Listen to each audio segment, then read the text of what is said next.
Today on the Topping Show, Top Gun is shot down at the Academy Awards, Alex Stein sues AOC, Zelensky may rename Russia, and Meta, Tyson Foods, and Lockheed Martin all announced more layoffs. All that and much, much more on the Topping Show.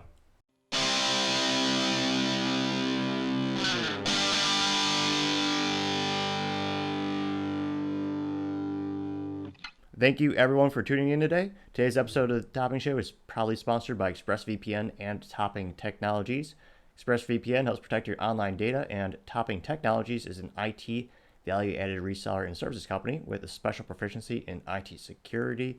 If you're a business owner or an IT leader who needs some assistance, you can reach them at sales@toppingtechnologies.com. Now, jumping into the business part of the podcast, Meta, also known as Facebook, announced that they're going to cut even more jobs. Specifically, they're going to cut about 10,000 jobs over the next few months, as well as close out 5,000 job openings that they had on their requisition form for open applications to get more jobs fulfilled. Now, they said they actually laid off 13% of their staff in November 2022, which equated to 11,000 jobs, as Mark Zuckerberg aims to cut out what he specifically noted as a lot of the middle management, which is great news. It's one of those things where, unless you're really careful, the larger the company, the more bloated and inefficient it becomes. I worked at one of the largest tech companies earlier in my career, and HPE, and there are so many layers of bureaucracy. There are people who have jobs just for the sake of having jobs in some cases. So trying to streamline the company, I think, will help out Mark a lot. And there's actually an article where someone came out and said they had jobs just for the sake of having jobs. And one of the former employees of Meta actually compared it to Meta collecting them like Pokemon. So perhaps just employing them just to make sure the competition wasn't hiring them, but they actually weren't utilizing their skill sets. So that's kind of interesting to see. And it'll be interesting to see as all these tech companies continue to just bleed money and decrease their headcount, how will they venture? Because all these tech companies, the traditional ones being Facebook, YouTube, Google, like a lot of those are heavy reliant on advertising dollars, and in down economies, that's one of the simplest things that businesses cut. So it'll be interesting to see how much they have to cut to offset that decrease in revenue. Tyson Foods also announced they're going to lay off about 1,700 jobs, resulting from the closing of 2 poultry plants. Not too surprised if you look at the company's portfolio, as well as the reasons why they're closing the plants, is they just weren't as efficient as the other ones. They were the ones that had the worst performance overall. So that's not too surprisingly. Now, going on to Lockheed Martin, and again, this is something where perhaps more of a lessons learned in terms of reading past the headline. A lot of people are freaking out, or some people were astonished to see, Lockheed Martin announced layoffs, and they're going to let go of 176 employees. Now, I did the math, and on LinkedIn alone, as in there are people who currently say they are employed by Lockheed Martin on LinkedIn. Those people account for 101,000 employees. And in reality, there's many people who don't have LinkedIn. So this is a conservative estimate. They have 101,000 employees. So that 176 employees layoff is equivalent to 0.002%. And it is also always a tragedy when there are layoffs. It's a sad thing. I don't think many people should actually cheer for it. But another interesting thing to note, in the defense industry in particular, a lot of them are contract per the project. So in this particular case, is for one specific initiative, and a lot of the employees who are on that project, they will get new jobs on a different project. Since Lockheed is a government contractor, they don't exactly make items like a traditional, Pepsi or Coca-Cola, where they make a product, goes on a store shelf, and someone buys it. It's kind of the inverse in the defense industry, where they wait for contracts. Then once they have the contract, they bid on the contract. And then they win the contract, then they will start the more labor-intensive work, ramping out the workforce. So a little bit of the inverse of the traditional sales model for some of those instances. And more often than not, these employees are just redirected to another project. So thankfully, if it is similar to many other defense industries or defense contractors, those employees will all have jobs again soon. Now, On the inverse of the news, they actually have some good news. Volkswagen has announced they're going to invest $193 billion over the next few years. And for folks who may not know how astonishingly large and successful Volkswagen Auto Group is, Volkswagen not only owns the traditional VW brand that you see on the road, the Volkswagen brand, but they also own the motorcycle performance brand called Ducati. They also own Porsche, Audi, Lamborghini, Bentley, and then a couple I may have maybe not heard of, Cupra, Seat, and Skoda. And they operate over about 120 production plants around the globe. So they're going all out, which is what you have to do when the risks are high and the competition is getting more and more fierce in the automotive industry. You got to reinvest all those dollars into new technologies, making the plants more efficient, coming out with new products. It should also be noted 2/3 of that investment will be specifically for EV vehicles or electric vehicles, rudimentarily speaking. Even though right now a lot of those companies are bleeding money, it's one of those things where a lot of them are dumping all that money, similar to General Motors. Most of their investment also is going to EV products because they see that as the future of automotive, both because of regulations by the EPA and as well as the equivalent of EPA in Europe, but it's also because consumer demand is increasing. Now, the only company really making a good profit on EVs right now is Tesla because they're the head of the game. They also have the economies of scale where they have the gigafactories. And the more of a product component that you buy, you get a cheaper cost per unit. So the more things you make, the lower the cost per unit. And right now, all the competitors of Tesla, they're making much smaller batches of EVs. So one of the ways they're going to try to decrease that cost is amortize it over thousands of units, hundreds of millions of units. I'm glad to see it's not 100% into EV, since over time we'll see how the trend goes in terms of automotive. Hydrogen was really big back in the day.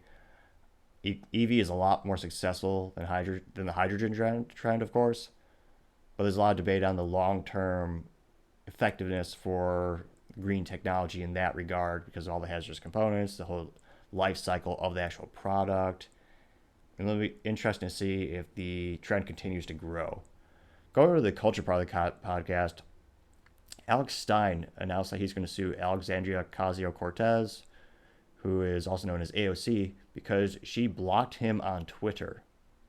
And he's a comedian, and he grew exponentially in popularity when he was standing outside of some government building, and she was walking by, and he called her, and this is a quote unquote, his favorite big booty Latina. And that made him immediately much more recognized overnight. So he's a comedian, does a lot of edgy things to get attention and grow his brand and sell concert tickets, or not concerts per se, stand-up tickets, potato. But she actually, because of his actions, she blocked him on Twitter. There's a very good chance he's going to win this because the courts have already ruled if you're a public official, you can't block Twitter. And the president was sent when the Federal Court of Appeals previously ruled that then President Trump could not block people on social media. They found that him blocking them was an actual instance of him violating the Constitution, even though those people were making fun of him. So the precedent's already been set. If you're a public official, you cannot block people. And Alex Stein had a cheeky and long rebuttal, or I guess follow-up to him announcement that he's going to sue her.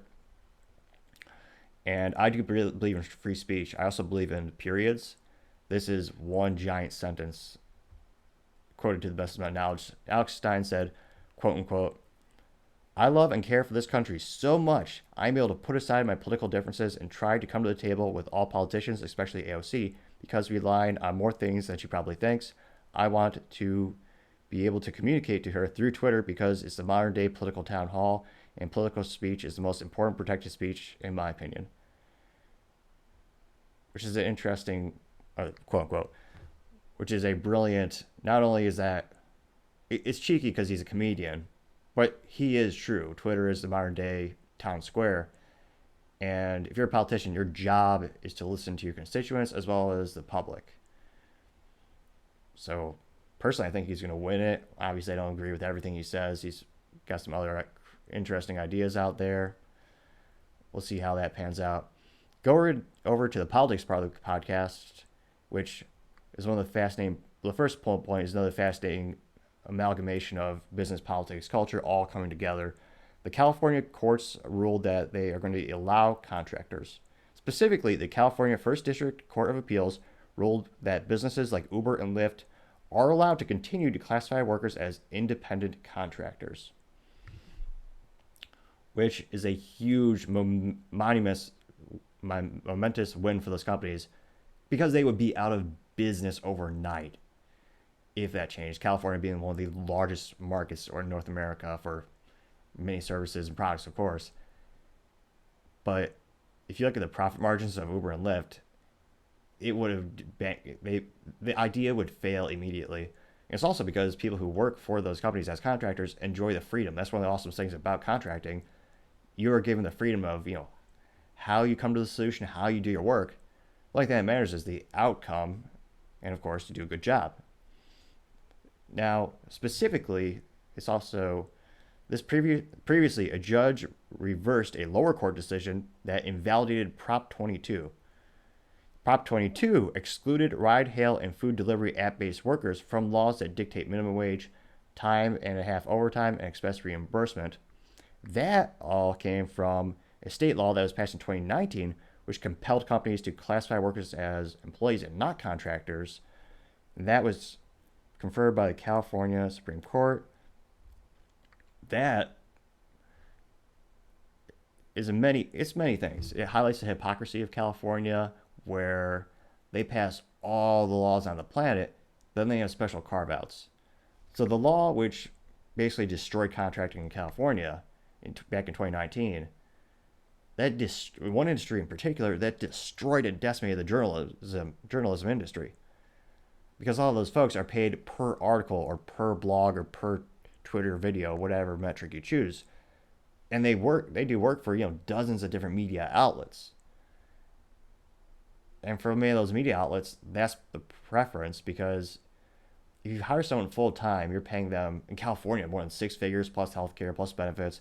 Plus now you have to manage them. You have to, depending on where you work, you have micromanagers. Going back to the Facebook issue of having managers for managers. So that decimated that industry in California. A lot of people left. And they passed these laws and they go, oh no, we'll make more carve-outs for these two big companies, Uber and Lyft, which they wouldn't exist if they changed from contractors to employees. It goes against the whole idea of the companies. And again, people who are working for them as contractors enjoy the freedom. They can work whenever they want. They dictate their own hours. They dictate what vehicle they get to use. They get to dictate pretty much all of their actions. So it's just further highlights why, if you own a business or if you own everyone has to care about politics because it directly affects business, which affects customers. It's one of those fascinating amalgamations of all the topics. So it is glad to hear that ruling came along, so those businesses are allowed to exist in that state. Ironically, they're also headquartered there. And I believe it'll be interesting to see if maybe the courts continue to roll back some of those things. Other political news, Zelensky may rename Russia. Now, this comes from Ukrainians signing a petition to compel their government to officially change Russia's name to Muscovy, also spelled Muscovy. They claim that the term origins in the 13th century in regard to late areas of modern Russia. Now, some of them are pushing it in an attempt to downplay what Russia notes as their historic origin. And Zelensky says he's not ruling the idea out. He'd be open to it. Now, contrast the Russian Foreign Ministry spokesman Maria Zakharova, and she said she quote unquote said this is another evidence of the attempt to create an anti-Russia from Ukraine. And also one of those things where I'm pretty sure the Russian people wouldn't appreciate their country being renamed. I mean, that's just one of those. It's a weird thing, but it's perhaps psyops. It's just mental warfare, just trying to downplay and deplete your enemy, perhaps. But yes, it's bizarre to say the least. And I'm sure the Russian people will appreciate that. Interesting news. Now, going on to the business blunder of the day, although it was a couple days ago, the Academy Awards shot down Top Gun Maverick, even though in pretty much every metric is one of the most successful movies. Some even credit it to saving Hollywood as they create poorer and worse movies, and less people are actually going out to see them because you have terrible acting, terrible writing, terrible music. Specifically, Hollywood should be giving they should have given more praise than they could possibly ever give for that movie. It brought back the movie theater industry from the dead on the brink. For years, no one were going to the movie because of COVID, and they were struggling. So this gave people a reason to go to the movies. Top Gun Maverick globally made $1.4 billion. That is the definition of a blockbuster, pun somewhat intended, with my sign behind me. $1.4 billion, and all the fans loved it. It has a 99% audience rating from Rotten Tomatoes, and Tom Cruise, brilliantly, like some actors are smart enough to take that gamble. Instead of taking a salary, you say you'll take a commission or a percentage of the box office. And thanks to that agreement, Tom Cruise actually made $100 million, which he obviously earned. He deserves every penny because no one would see that movie without him. So that was well served. But there's no major awards for this. The only thing they won was the award for Best Sound. It was almost like Hollywood was so annoyed that the movie was so successful. They almost said they were like nudging it off, like, we gotta give him something. Well, we give him something. We can't give him Best Actor. I mean, Tom Cruise, we can't give him that. It's gotta be. We gotta give it to something that's more political, perhaps. We can't do Best Actor. It's not, the writing was too patriotic, perhaps. We can't give him that. We'll give him best sound. Which the most bizarre thing ever. And Tom Cruise actually didn't even go to the awards, probably because he saw the writing on the wall. But there are many speculating, partially myself, thinking it was just downplayed because it was too patriotic. It didn't have a cliche political message attached to it, perhaps. And it's one of those things where it's yet another reason people are losing faith in what little faith they have for the things like the Academy Awards. It just goes down because this is a movie that everyone loved, and they just basically snubbed it by giving them Best Sound. That is by far the business blunder of the day. Thank you everyone for tuning in today. Don't forget, you'd like to see more content like this, please like, subscribe, and comment. Also, tell your family, tell your friends, tell your coworkers, heck, tell your enemies, tell anyone. Just stay safe and fight the good fight.